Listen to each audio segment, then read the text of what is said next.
Loimdim for the Atzlach of Klal Yisrael. The Shiur Amud Yomi is so exciting because we are excited because we're finishing the third parak of Ezra Hashem, finishing the third parak of Maseches Kiddushin. Today, Samech Tes Amud Aleph. Samech Tes Amud Aleph. We are now in the last Mishnah of the third parak. Baruch Hashem.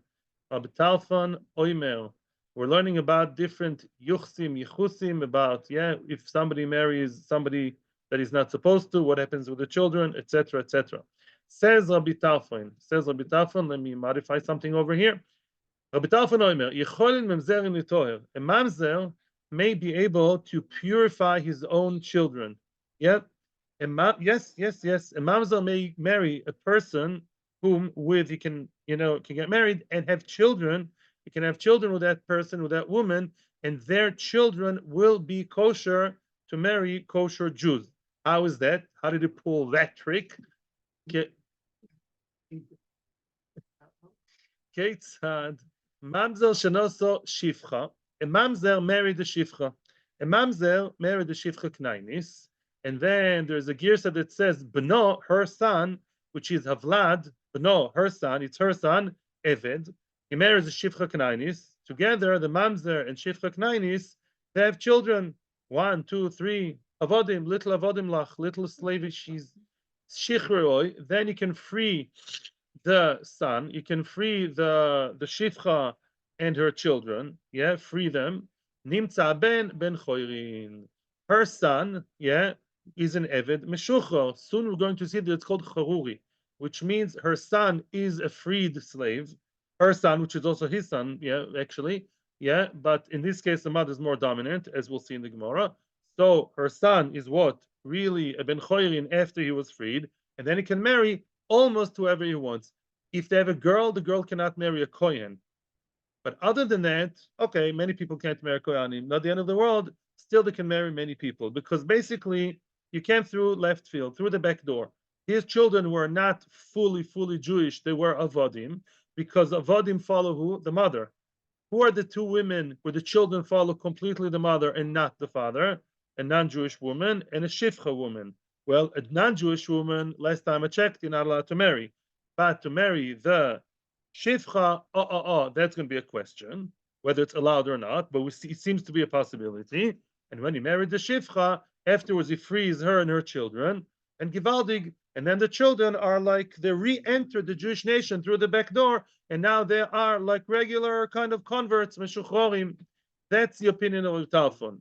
Rabbi Lezer Oimer, Harei Eved Mamzer. Rabbi Lezer is less excited about the idea. Rabbi Lezer says that this is an Eved Mamzer. Rabbi Lezer says that Eved, that child, those children they brought together to the world are double trouble. The avodim and mamzerim, and therefore once born, obviously, the mamzerim, and the solution is not a solution. And after they're free, okay, so they stay mamzerim. It's not a solution, and we're going to explain why. But first, we're going with Rabbi Tarfon. Frek the Gemara. We did the Gemara yesterday a little bit. We'll do again now. Let me just make a broche.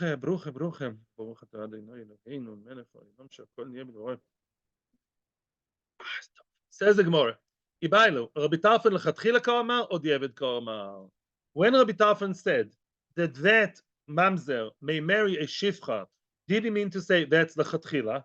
That should be encouraged, perpetuated, and the Rav should tell him, oh, your mamzer, oh, yo, after saying, I have a solution for you.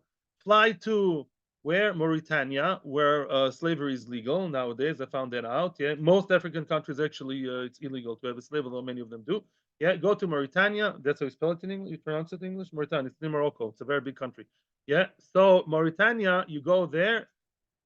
It's a different country where avodim are legal. Go and get someone there as a shifcha knainis and do the process suggested by Rav Tarfon. Is that allowed lechatchila or di'eved ka'amar, or maybe the lashon of the Mishnah, as we pointed yesterday, mamzer shenoso shifcha. He did it already. Maybe Rav Tarfon would not allow a mamzer to marry a shifcha.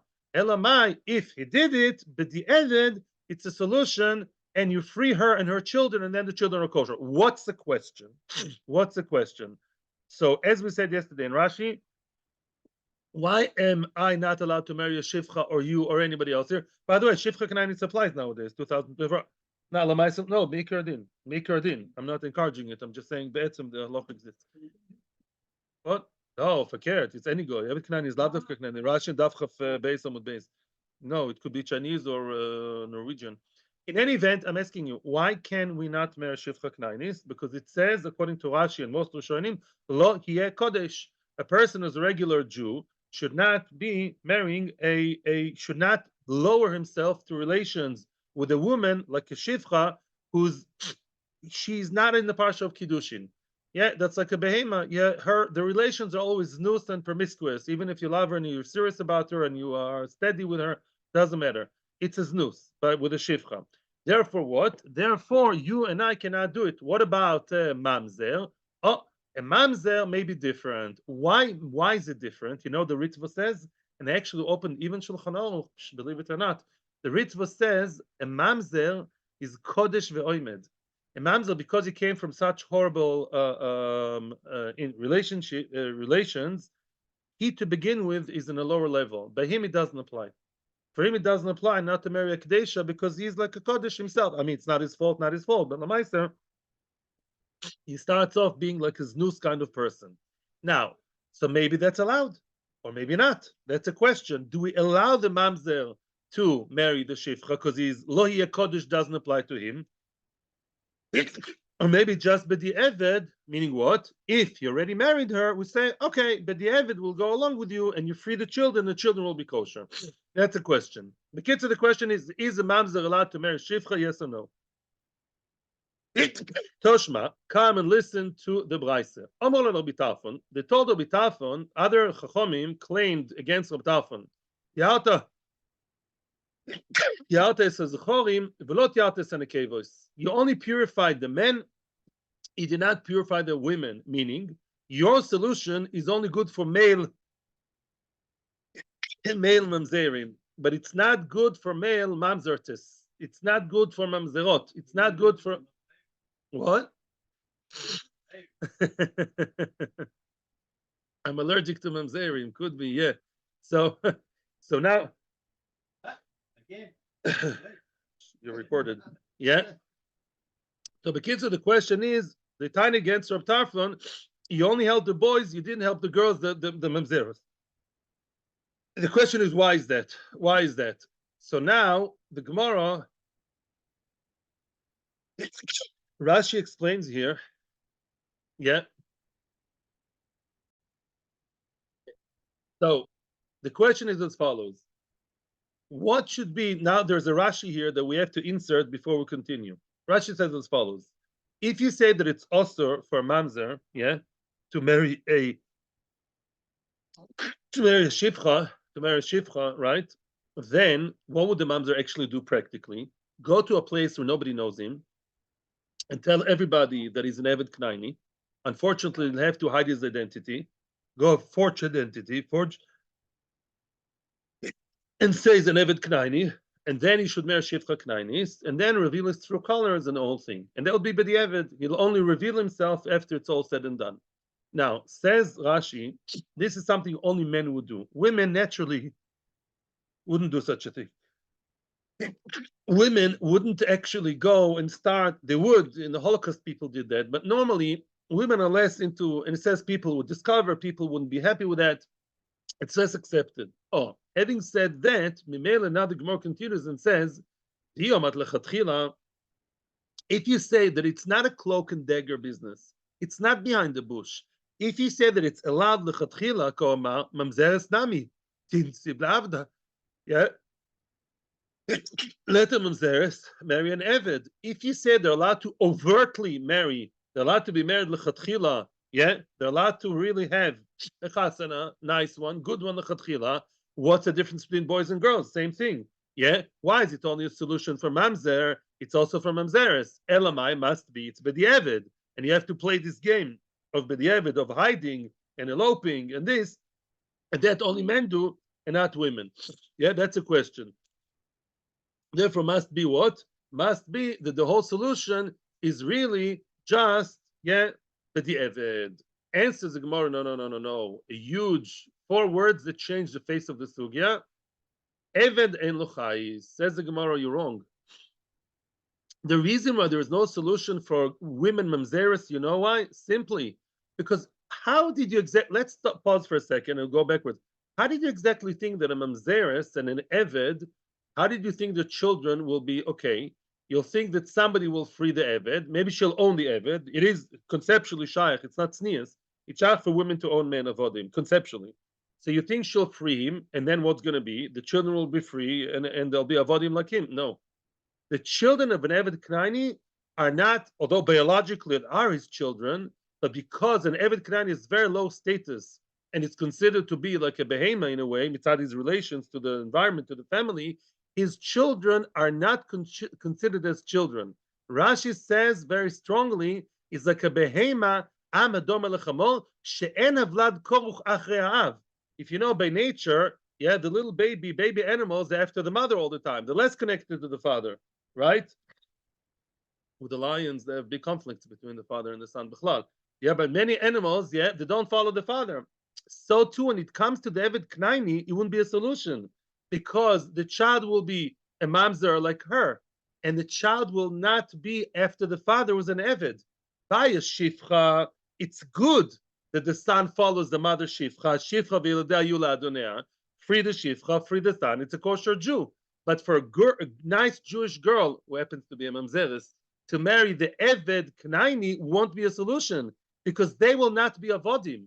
They will be free mamzerim. They will not be avodim. They will not be avodim like him. Yeah. Okay. Mimela, that's not a solution. But so far you haven't yet found a solution, a source to tell me whether the children or whether a mamzer is allowed to marry a shifcha, yes or no. That we don't know yet. Toshma. So we're looking further. Story time. The host of Rabbi Shamloi. According to most opinions of Dushpazichne, other articles say host or guest. Dushpazichne, the host of Rabbi Shamloi. Rabbi Shamloi's host, mamzer hava. There was a mamzer. There was a married person, a mamzer. So said. V'omer lei, Rabbi Shamloi said to the mamzer, oh, I feel so bad for you. Iakdamtach tartinu libnoch. Had you asked me before you got married, I would have given you good advice. I would have given you advice lechatchila what to do, and you'd be able to have good children. I mean, kosher children. But you got married already. If you got married, now it's too late, right? Your children are mamzerim. Okay. What do we see?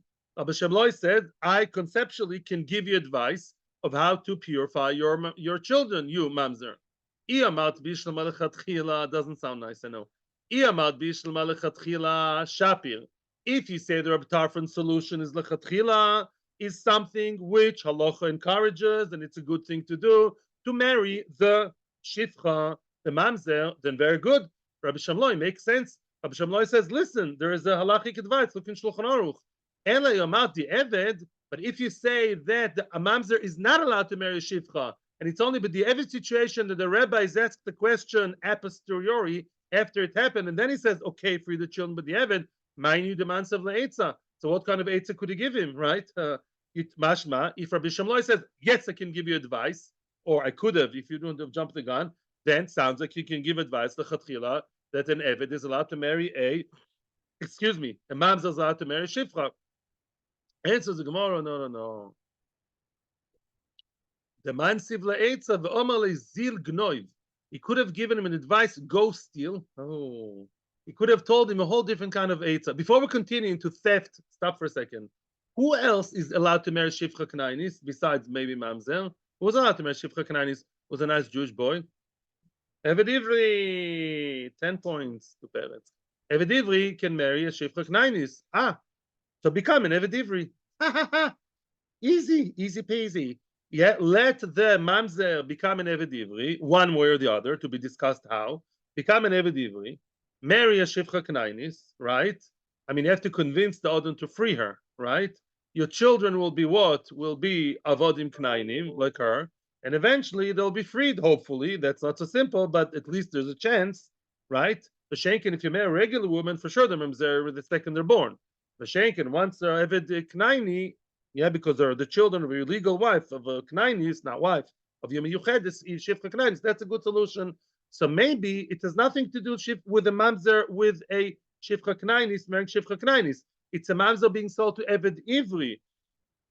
Maybe the advice he would have told him would be nothing to do with Reb Tarfon, an alternative advice. What would have he told him? Amar lezil gnov. He could have told him, go steal. The izdaben de Eved Ivri, and then they'll sell you as an Eved Ivri, and that'll be a solution. I think people here are asking the question that Rashi and Tosfos are asking. A few questions come to mind. First of all, why does he have to steal? Can't he sell himself to Eved Ivri stam? A person is allowed to sell himself to Eved Ivri. Secondly, I'm asking the questions now. Secondly, is that a moral thing to do? To ask someone to steal from someone? What kind of thing is that? Both questions are dealt with by the Rishonim, and the answers are as follows. First of all, the concept of selling yourself as an Eved Ivri, yeah, it's not, you can't sell yourself as an Eved Ivri if there's really no other remedy, no other solution. But then it's a machlokes tanoim whether you are or not allowed to have a shifcha knainis. That's the issue. So to have a shifcha knainis, according to Rashi at least, yeah, we say only if you stole. Now, frekt Rashi and Tosfos, how can you tell a person to steal? Is stealing better than marrying a shifcha knainis? Yeah.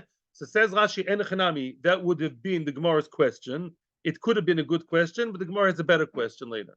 And even if the Gemara would have asked the question of theft, we could have relied on other Tanoim who say that all avodim are allowed to have shifcha knainis. There is such an opinion, yeah, that all avodim, even regular avodim, can marry shifcha knainis. In any event, yeah, so it's a good question regarding the theft, maybe, according to some Tanoim, but the Gemara has a better question, and the better question is, Ubishoni de Rabbi Shamloi, Eved Ivri mi hava?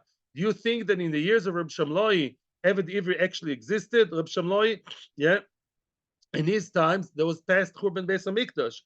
There were no Yoivlois. Klal Yisrael were not on their land, yeah? So in the times of Rabbi Shamloi, did Eved Ivri actually exist? The halachos of Eved Ivri, V'amar, and Eved Ivri noeg, ele bezman sheyovel noeg, meaning Eved Ivri comes with a package deal. There are many halachos of Eved Ivri. Shifcha knainis is one of them, and the ability to stay longer and be freed when? Which year? 49th Yovel. Today, unfortunately, we know there's Shemitah, Midarabbanon, according to most. There's no Yovel, right? No Yovel, no Eved Knain, no Eved Ivri, excuse me, no Eved Ivri. So Mimela, Eved Ivri doesn't exist. So Mimela, you can philosophize, stealing, moral, leave me alone.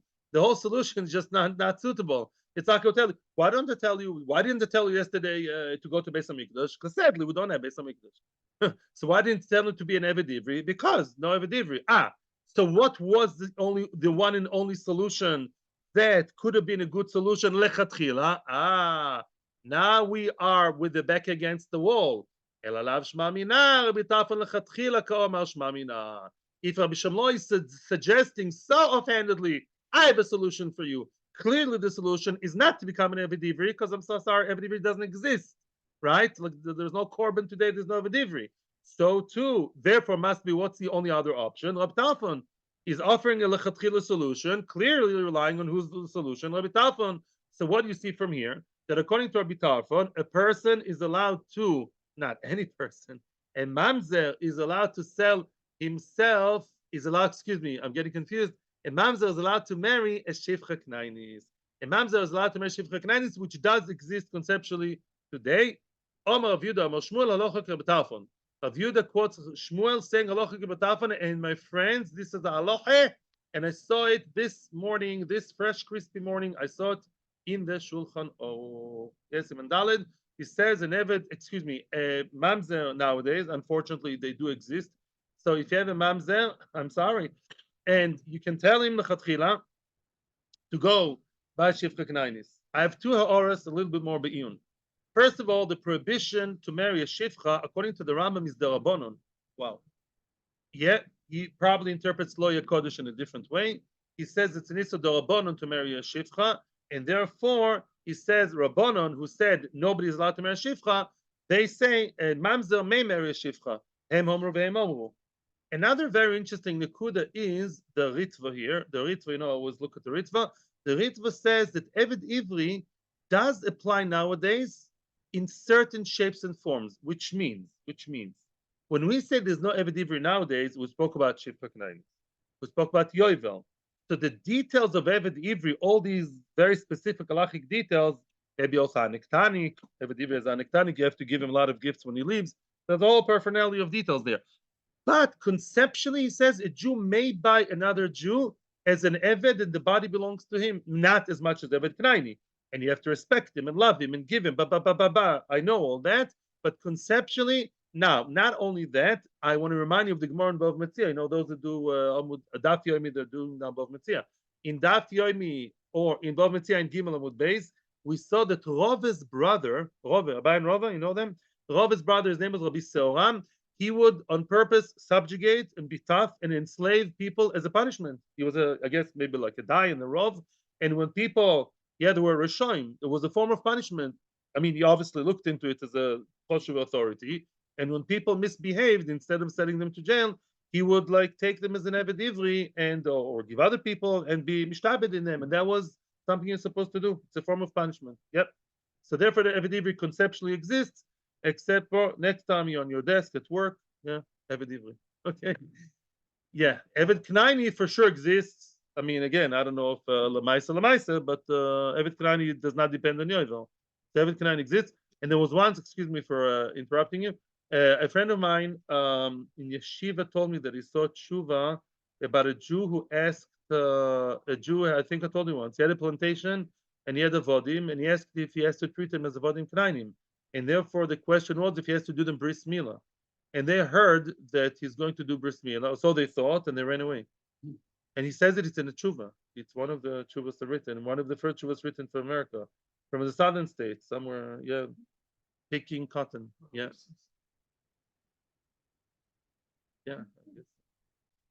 Rabbi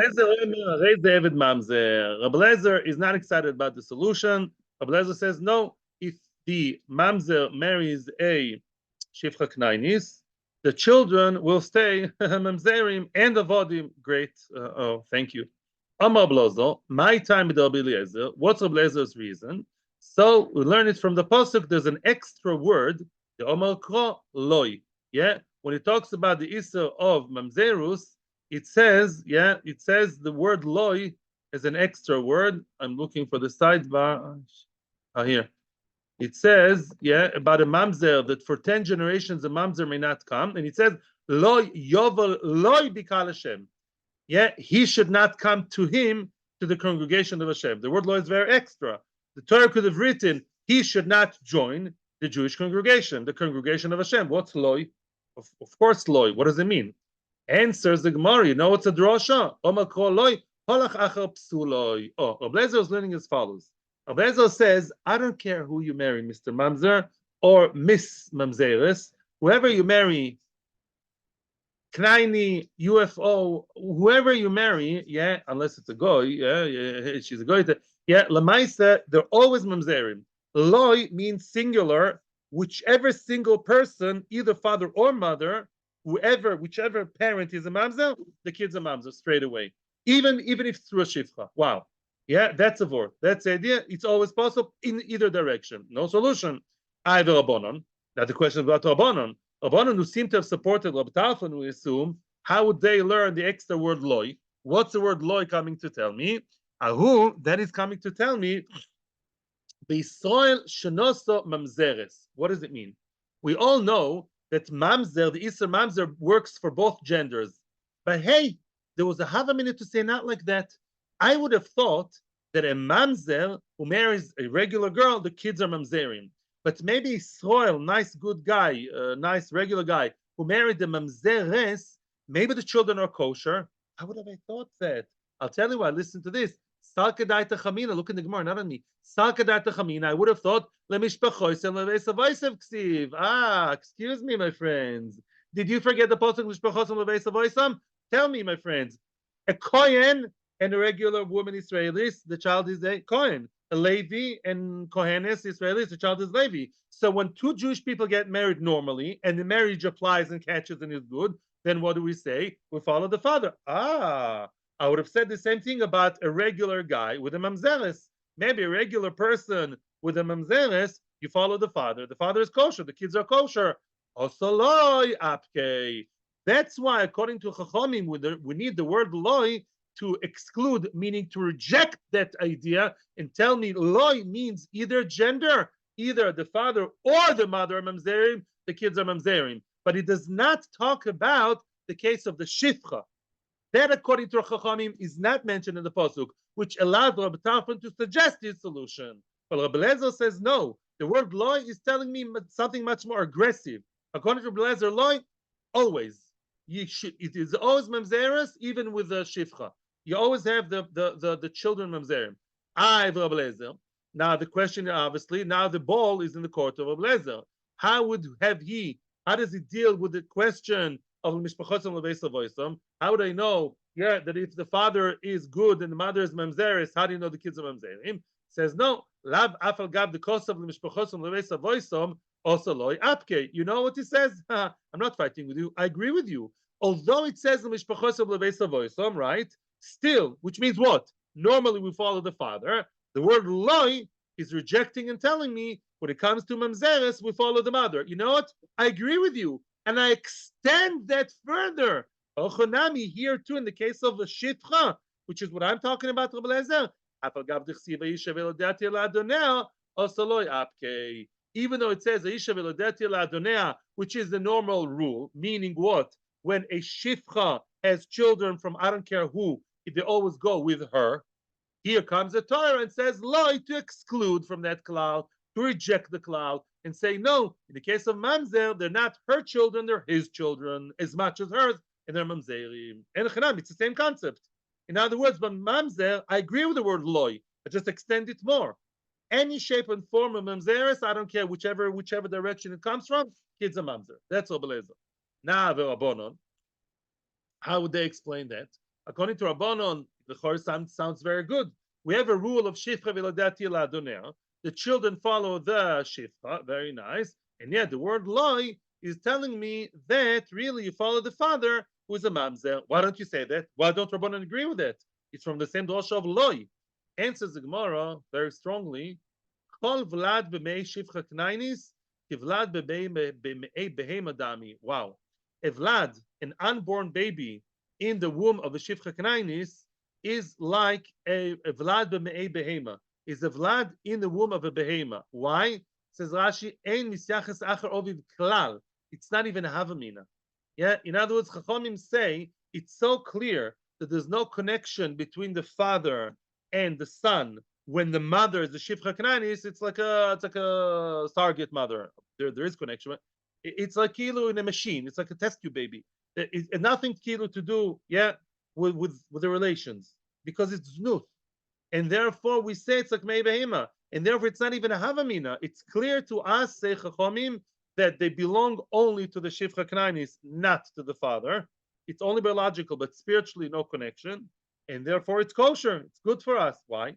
Because when you have a mamzer and a shifcha kananis, no drasha, lo ishmoi, lo, no, nothing. The father is disconnected, which is good, because the father is a mamzer. We want him to be disconnected from the child. Now they have children, 1, 2, 3, 4 children, completely connected to the shifcha, completely connected to her. They go after her, like the behema is only after the mother, not after the father. Mazel tov. So you have a few children who are biologically yours, and you change your diapers, and you kiss them and hug them, and put them to sleep, and then drive you crazy. And it's some sunny day, you free your wife and children, and they're kekot and shenoyelot. And now you have a nice family. That's it. That's the solution of Talfun. Ablezer says no. Ablezer says the word loy, which is added on mamzer, when it says he cannot come to Kal Hashem loy, it's coming to tell me no. Any form of mamzerus even overrides that concept of Isha v'Yiladea. The father is a mamzer, boom. Anytime I smell a little bit of mamzerus here, done. Finished. Puzzle. That's what the Belezer holds. And the Mela, there's no solution according to Belezer. The word loy is coming to tell me any side of mamzerus hassles the baby. Wow, 3 out of 4. We are good to go. Yeah, question, comments? Yeah. Yes. Introduction to the 4th parak. So I will tell you now, the 4th parak is all about the Yichusim, more than we started. The topic already was discussed in the past few Amudim. Now we are going to delve deeper into the whole idea of mamzerus. There are 10 types of levels, I would say, of how kosher a Jew is for marriage.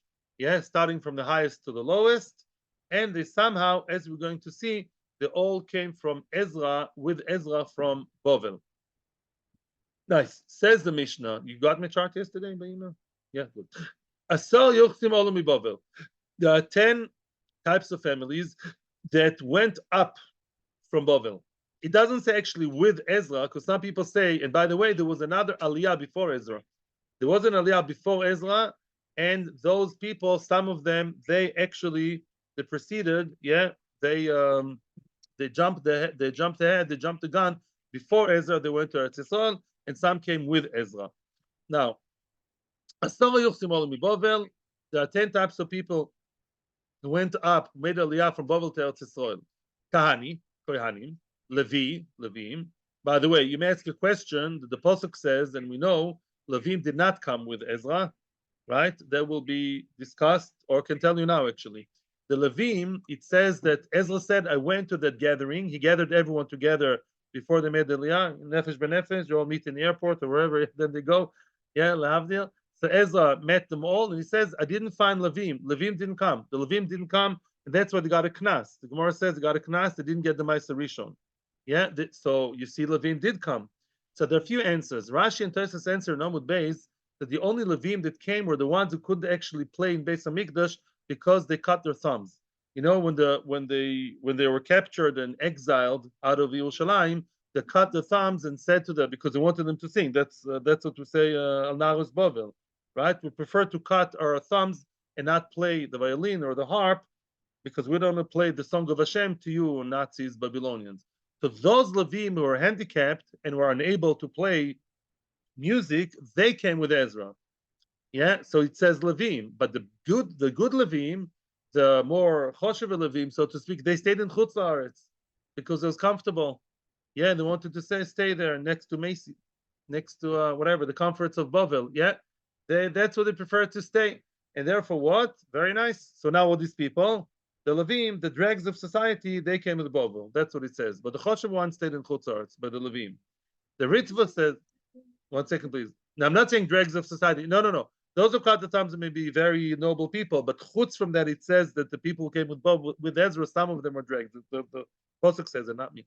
You'll see it later. Now, I didn't say it. It's a Pasuk. And you'll see it later. Now, weiter. What else? The Ritva says, unbelievable, the Levim came before Ezra.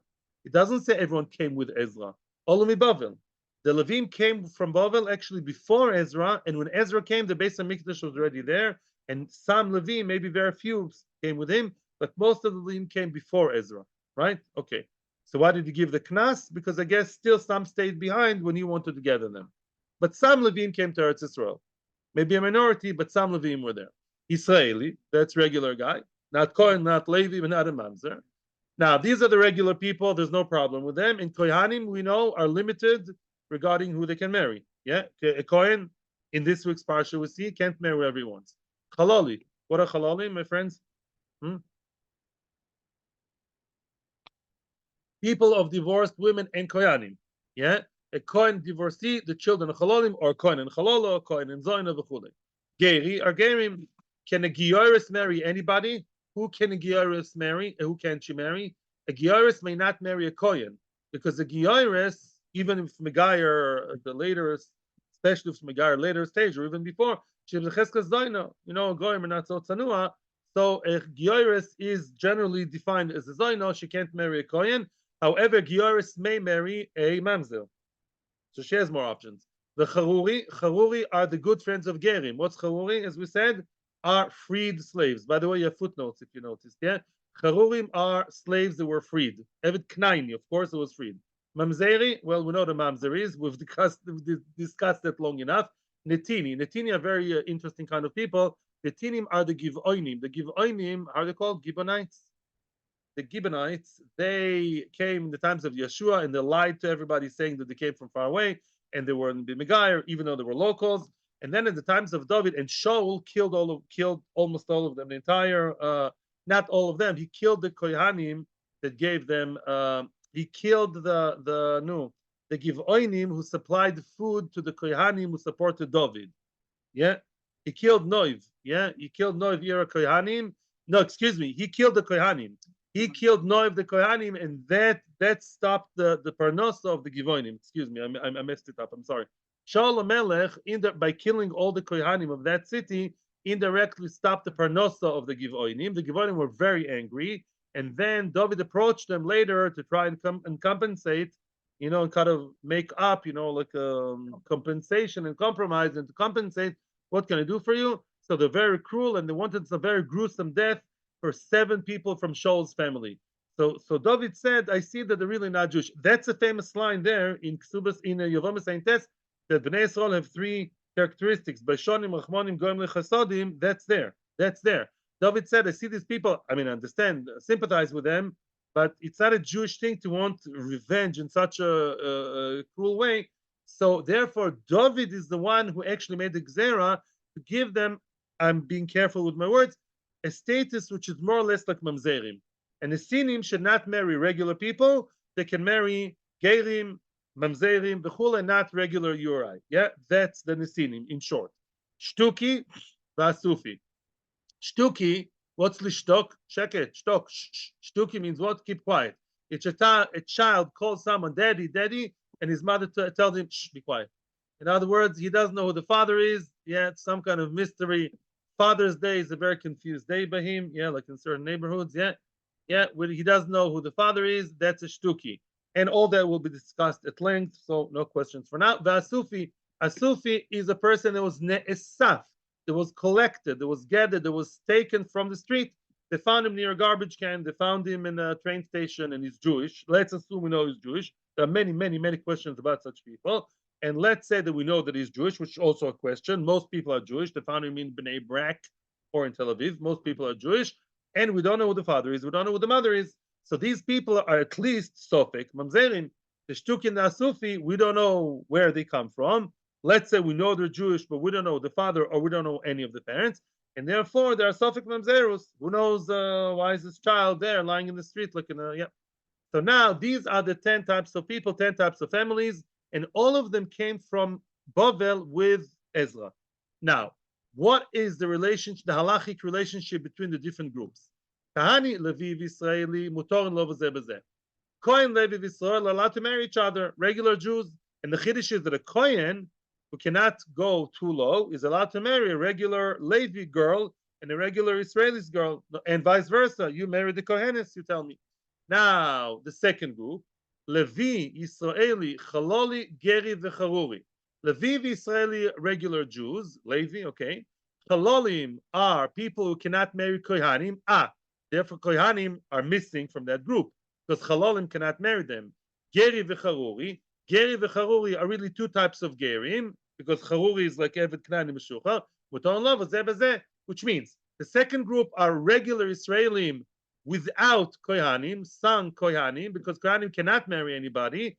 Yeah, but all the Gerim, a regular Jew can marry Geoires, Ma'asem Shebechol Yom, or Shifcha Meshucheres.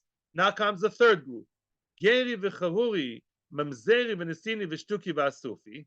The Gerim and Charurim are one section of Gerus. Mamzerim, Nesini, Shtuki v'Asufi are the lowest group. They are either mamzerim or mamzerim v'Dorabonon, or they are Sofik mamzerim.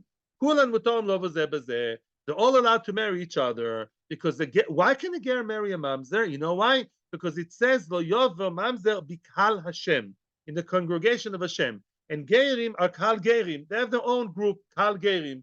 They are congregation of gerim. They're not congregation of Israel, congregation of gerim. Maybe the children are different, but the ger itself, yeah. Therefore, again, we marry a mamzer and vice versa. Question asked by Rashi. Excuse me. The shtuki and the sufi, maybe the father is kosher and the mother is kosher, that's sufi. Yeah, maybe they're very kosher. It's a Suffolk mamzer. How come a Suffolk mamzer is allowed to marry a full mamzer? If you follow the line here, yeah, a mamzer, the lowest group, are mamzerim, gerim, and the like, and the Suffolk mamzerim. Well, maybe you're a kosher Jew.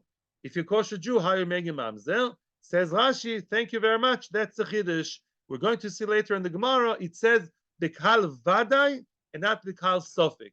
The whole Isser of Mamzeris to begin with was only an Isser on Vadai, not in a Sofik. That's Gzeret HaKosu.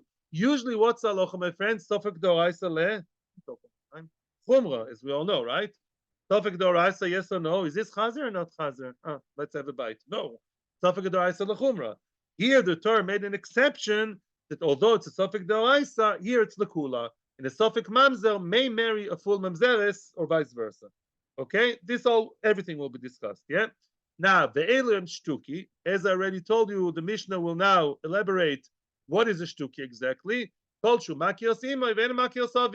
very well who his mother is. He knows that's his mother.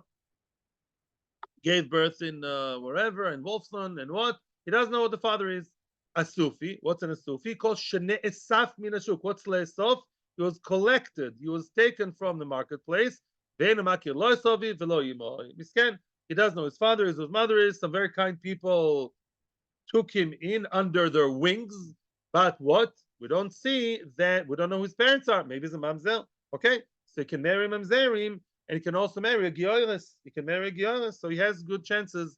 Abba Shaul, and we don't know why, and that will be discussed in the Gemara. Abba Shaul would call the Shtuki a B'duki, meaning somebody that has to be lehibadek. What's livdok? Anybody? Very good. Investigate, check. Very nice. I'm impressed with your Ivrit. Aso yuchsim olumi bovel. Oh, anybody here made Aliyah? Whoever made Aliyah should raise his hand. Yep. So here is a source for the word Aliyah. Asar Yochsim Olu mi Bavel. Asar Yochsim went up from Bavel to Eretz Yisrael. Why is it that you write Olu mi Bavel? They went up from Bavel. Nitni Holchu Eretz Yisrael. Yeah. What do you say? They made Aliyah from Bavel. They went up from Bavel. Say Holchu. They went to Eretz Yisrael. Right? They walked, they went on donkeys, they didn't fly. Yeah, they walked. So why don't you say that they came into Eretz Yisrael, they went to Eretz Yisrael? Answers the Gemara. Yeah, the Mishnah used that term of aliyah, of going up, ascending, to teach me what's agav uche. B'derech agav as a side matter, yeah, as an aside, a tangential point we want to bring in here, and that is what? A chiddush. What's a chiddush? Kedetanya. It says in the Brisa, the kamta ve'alisa elamokom asharivcha Hashem elokecha. It says about a zoken mamre, a zoken, a dayan in BSD, a local BSD in Eretz Yisrael that has a strong argument against the majority, the other dayanim in his BSD, and in order to reconcile, they go and they seek the word of Hashem where in Yerushalayim. So it says over there, Kamta Valisa, go get up from your BSD in Beersheba, in Haifa, in Tel Aviv, go up to Harabais, to Yerushalayim, and there you'll speak to the big dayanim, to the high based in Melamed. That teaches me. Beis Hamikdash gavo mikol Eretz Yisrael. Pause there. Beis Hamikdash, you go up. So Beis Hamikdash is the highest point, highest in the entire Eretz Yisrael. It's not the highest point in Yerushalayim, though. It says in the Rashi in the Chumash. But Beis Hamikdash is the highest point in Eretz Yisrael. That's what it says. Yeah, I don't know how that works geographically, maybe spiritually, but I'm sure it's Baruchnius because halachically Mount Hermon is part of Eretz Yisrael. Yeah, it is. Yeah, and Hermon is higher than Yerushalayim. You know Mount Hermon? That's where the snow is. Yeah, I know you know. Yeah, we call Eretz Yisrael. He only goes to Switzerland. He's the high class guy. So now, Eretz Yisrael gavo mikol ha'arotzos. Ooh, here's the Eretz Yisrael is higher than all other lands. Of course, that makes us uncomfortable because Eretz Yisrael is not higher than Nepal, for sure not higher than Nepal, that's for sure not, and not even from Switzerland. So there are two explanations. Explanation number one, if you look at Rashi, it says, Eretz Yisrael gavad mi Bavel, second to last Rashi on the page, at the end of the Dibur. Eretz Yisrael gavad mi Bavel. It's coming to tell me Eretz Yisrael is higher than Bavel. Bavel, Iraq, is all marshes, it's all the Euphrates and the Tigris, it's all rivers. It's always like a lowland. It's flat, yeah, marshes. The Shenk in Eretz Yisrael is taller than Bavel. Or they say in Ruchnias, Eretz Yisrael is the tallest, highest place in the world. In Ruchnias, Eretz Yisrael is higher than Nepal and from Switzerland. Yeah, all very nice. That's what the Mishnah wanted to tell me, that Eretz Yisrael is the highest place to be in Ruchnias.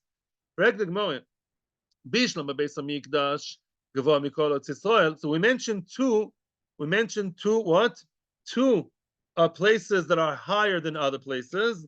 Beis Hamikdash vis-a-vis Eretz Yisrael, and Eretz Yisrael comparing to the whole world. And where do we know it from? from the pasuk that tells you that the Dayanim in Eretz Yisrael should get up and go to the highest place, to Yerushalayim, to find out what's the halacha. Yeah, like the lowest court goes to the higher court. Yeah, correct the Gemara. Excuse me. Bishlam Beis Hamikdash Gava Mikol Eretz Yisrael.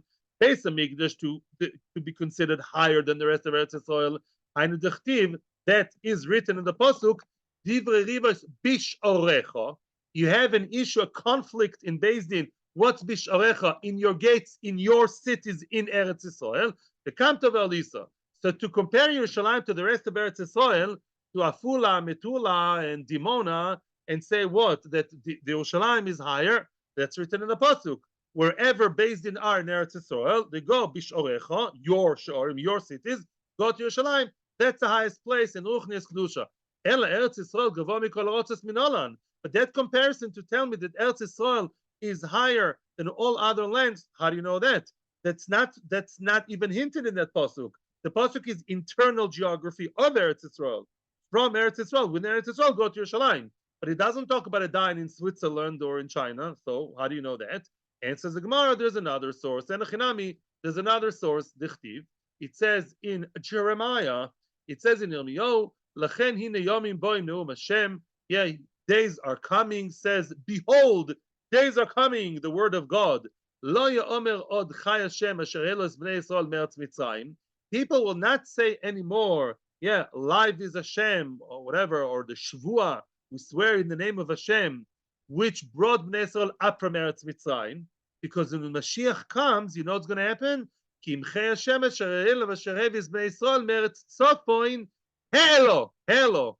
People will say Hashem's main attribute, the main praise we'll give Hashem, will not be about Mitzrayim anymore, but yeah, we swear in Hashem asher he'elah, which brought up, asher hevi, and brought Bnei Yisrael me'eretz Tzofon. He brought Bnei Yisrael from the lands of the north, from Europe, from America, and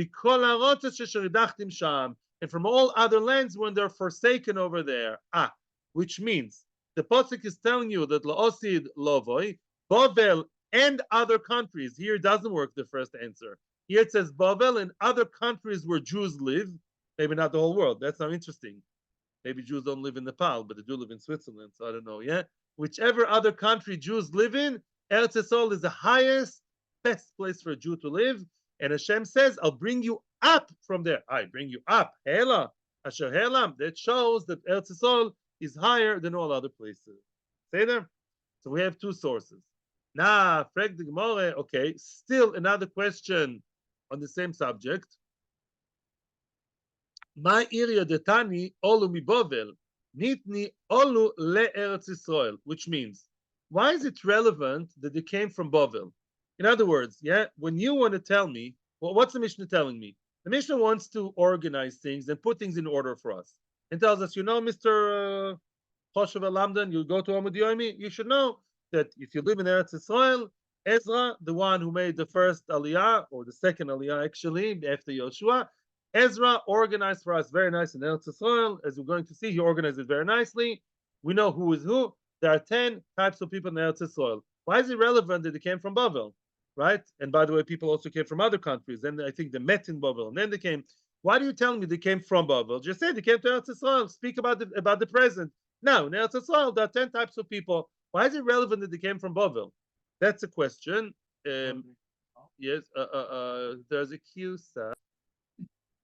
Answers the Gemara, and that will answer your question too. That point of mentioning that it came from Bavel, that opens a whole new door for us. Mentioned by Oblozo. Domer Oblozo.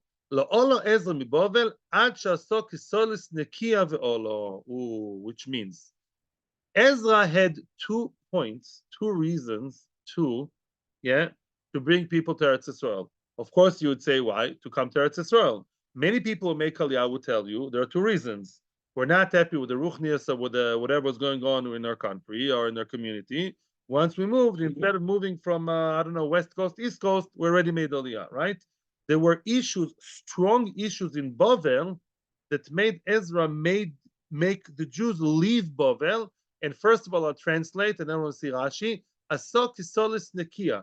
Yeah, Ezra made Bavel like pure soil. Soil is like pure, like semolina or pure flour. You know that pure flour, you have the pure flour over here, then you have the shell over here, and you have the chef over here, and you have the barn over here, which means, before Rashi, basically, bran, not barn, it is in the barn, it's a brand, thank you, brand flakes, I know, thank you. Now, listen to this. In Bavel, unfortunately, there were a lot of mamzerim, in certain cities especially, and people didn't know who was who. I mean, they were beginning to mix up with the people. That was a terrible thing. So Ezra wanted to like basically filter and pigeonhole each group to itself. And that was his first job inside Bavel to know it's not politically correct, it's not nice, but it has to be done. You'd go to a family and say, this family are mamzerim. These are not mamzerim. Now, that family who are now considered mamzerim, they have busha, they're mamzerim. So they make aliyah together with Ezra. In an Eretz soil, they're being followed again, and they're told that they're mamzerim. Okay? Now, in Bavel, he could not leave them in Bavel, make aliyah, and leave the mamzerim there. Why? Because the Choshev people, the Dayanim, came with Ezra. In Bavel, there was no based in Choshev enough to control the mixture that, like marrying out, so to speak, between the different types of mamzerim and regulars. And therefore Ezra said, no, I dafka want all the mamzerim, the charurim, and the nesinim, and all the v'chulei dregs, not that the dregs as people, Khalila, but I mean as a yichus, and all these people have to come with me to Bavel. I'll take them under my wings, under my system. I organize the system in which I know who's who. And in Eretz Yisrael, I brought with me top dayanim based in to continue that registration system, like a registrar, and they're going to be in Eretz Yisrael, and there everything will be Masudar. In Bavel, it was a mess. Bavel was like an Isa. Bavel was like as we're going to see soon, yeah, like a dough, and he made it into separate compartments. He compartmentalized it, and for that he brought them with him to Eretz Yisrael, and that's why it stresses Bavel. Oh, comes to answer your question. Could be in Bavel was more of an issue than other countries.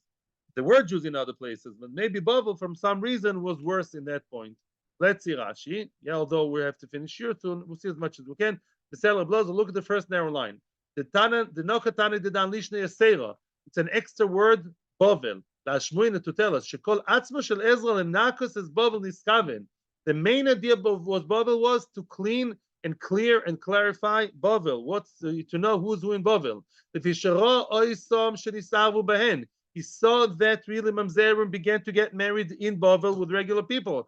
The Choshev people, they made aliyah with Ezra. Oy, then of the Bavel shisasik leave the ben leyachson. So all the Choshev rabbanim are coming with me. Mamzerim are going to have a field day, a party in Bavel, marrying whoever they want, because all the Choshev dayanim are coming with me. I can't leave them behind.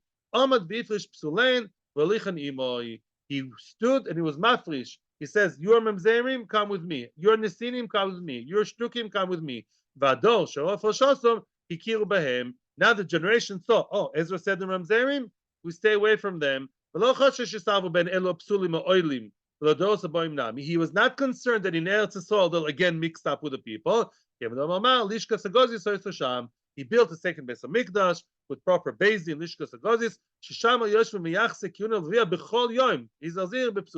They were actually on a daily basis. They would inquire and see who was a Kohen, who was a Levi, who was a mamzer, who was a Nosin, who was a UFO, who was a Tatato. Each one they would, filter and organize, classify each one in Eretz Yisrael, and everything is Mesudar, and everybody knows who they're allowed to marry, who they're not allowed to marry. So it wasn't just about making Aliyah, it was also about cleansing Bavel from the mamzerim and putting them each one in his own place. We're in the first Wadlan in Daf Samech Tes Amud Beis, and we will see each other, Bezos Hashem, all of you, on Sunday. Thank you so much for those of us who watch us for any time. I see there's views over there and on YouTube, and everybody who came here. Thank you, Batzlacha.